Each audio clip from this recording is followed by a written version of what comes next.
দর্শক, এই বিষয়ে বিস্তারিত জানাতে এই মুহূর্তে ভোলা থেকে আমাদের সঙ্গে সরাসরি যুক্ত হচ্ছেন সহকর্মী আরিফ হোসেন লিটন। লিটন, চলমান ধর্মঘট ও সিএনজি অটোরিকশায় অগ্নিসংযোগ সহ সার্বিক পরিস্থিতি আপনি কেমন দেখছেন ওখানে, আমরা জানবো।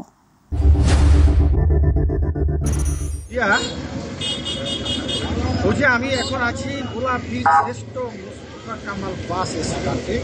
গতকাল রাত থেকে কিন্তু আধিপত্যকে কেন্দ্র করে, অর্থাৎ সিএনজি এবং বাস মালিকদের সাথে আধিপত্যকে কেন্দ্র করে কিন্তু দফায় দফায় গতকাল রাত থেকে কিন্তু এখানে বিভিন্ন ধরনের কিন্তু ঝামেলা এখানে রয়েছে, যার ফলশ্রুতিতে কিন্তু দেখা গেছে আপনি দেখতে পাচ্ছেন যে বাস এবং বেশ কিছু সিএনজিও কিন্তু এখানে পোড়ানো হয়েছে। যদিও আইন শৃঙ্খলা বাহিনী কিন্তু তার পরপরই কিন্তু এই পরিস্থিতিকে নিয়ন্ত্রণে আনার জন্যই কিন্তু গতকাল রাত থেকেই কিন্তু এখানে অবস্থান করেছেন। এখন বর্তমানে কিন্তু ভোলা থেকে সারা বাংলাদেশের বাস চলাচল কিন্তু একেবারেই বন্ধ রয়েছে।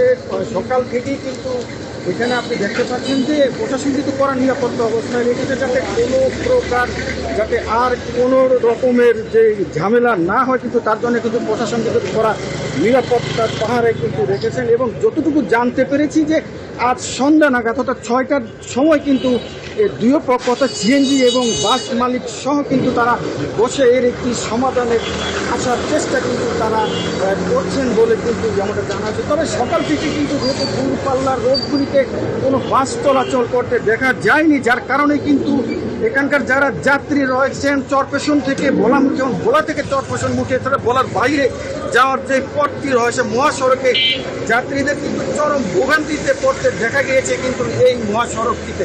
তবে প্রশাসনের পক্ষ থেকে কড়া নিরাপত্তা নেওয়া হয়েছে। এখানে সাধারণ মানুষ চাচ্ছেন যে আর যাতে কোনো রকমের এই নৌপথে কোনো রকমের অপ্রীতিকর ঘটনা না ঘটুক এবং বাস এবং সিএনজি যাতে স্বাভাবিকভাবে চলাফেরা করুক, এমনটা কিন্তু এখানকার যে যাত্রীরা রয়েছেন তারা কিন্তু এমনটাই আশা করছেন। তো এই ছিল ভোলা বীর শ্রেষ্ঠ মোস্তফা কামাল বাস স্ট্যান্ড থেকে আমার সর্বশেষ খবর।